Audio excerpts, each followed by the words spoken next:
Welcome back. You're watching NewsX. My name is Vineet Malhotra, and non-fungible tokens or NFTs seem to have exploded out of the ether this year. From art and music to tacos and toilet paper, they are selling like 17th century exotic Dutch tulips, some for millions of dollars, that is. But first, let's get to the basics. What are NFTs? An NFT is a digital asset that represents real-world objects like art, music, in-game items, and videos.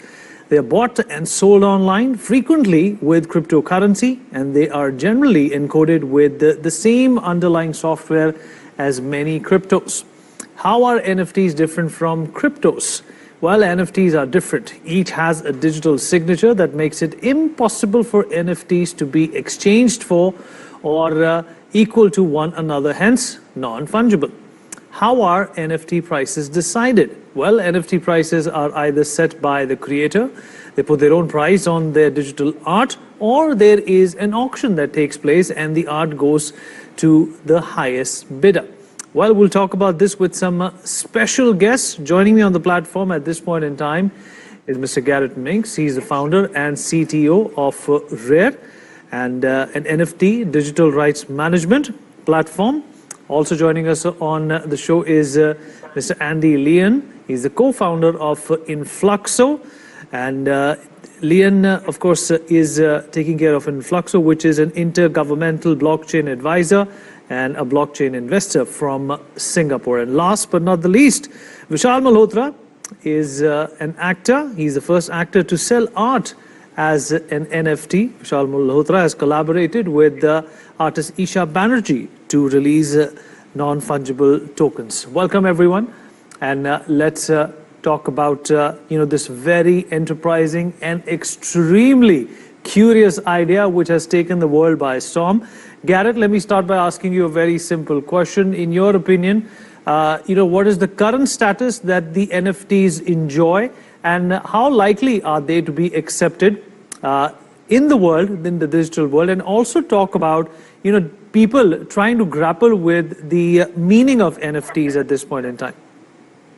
Certainly. Well, it's definitely proved to be the first practical use case for the mass market to see a pretty image and realize that it's actually backed up by the same technology that makes things like Bitcoin work. So it's exciting that now things that work like Bitcoin represent art and other items like that. But I think we're at the very beginning. We're kind of in the pet rock stage as I see it, which is already quite valuable.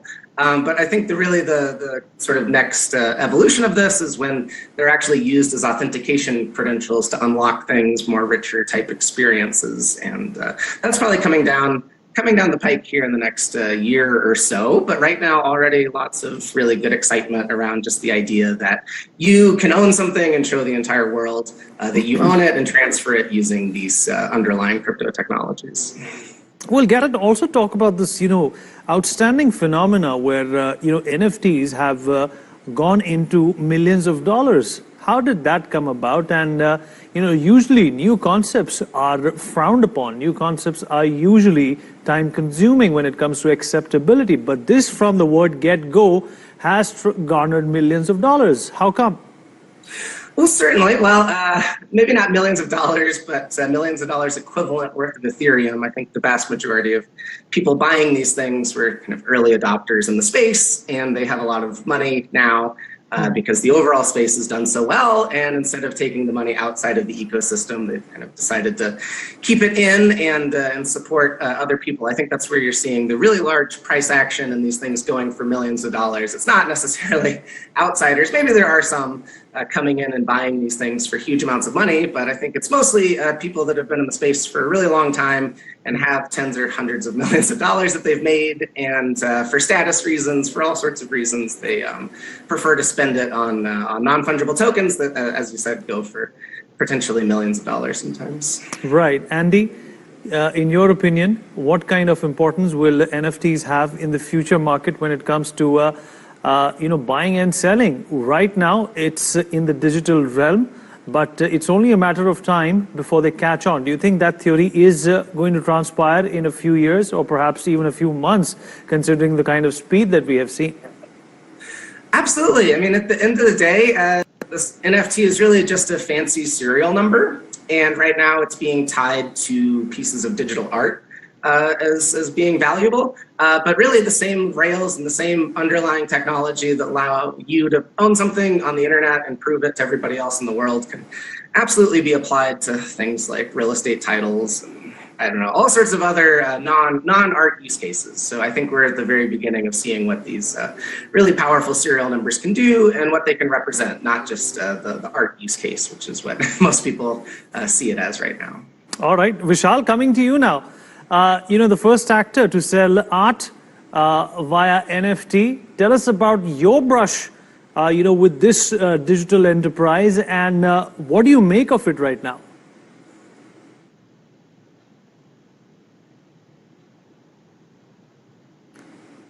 All right, Vishal, you're muted right now, Vishal, if you could unmute yourself. Happy Diwali, everybody. Pleasure Happy to Diwali. be here. Thank you.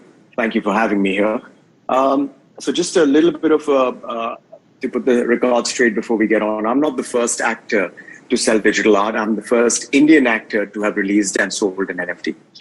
There have been a lot of actors and celebrities in the Western and the other parts of the world who've done it. And I've just been fortunate enough that I happen to be the first Indian actor to do so. Yes, I am 4 NFTs old and all my NFTs have sold out. I'm very, very fortunate to have collaborated with amazing artists and also created a historical piece of creating my own NFT without the assistance of any artist.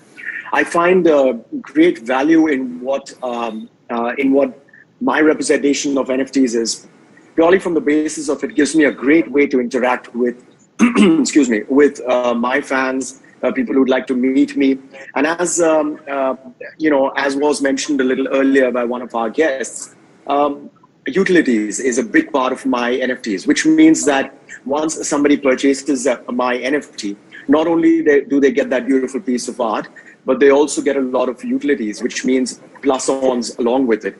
It can basically be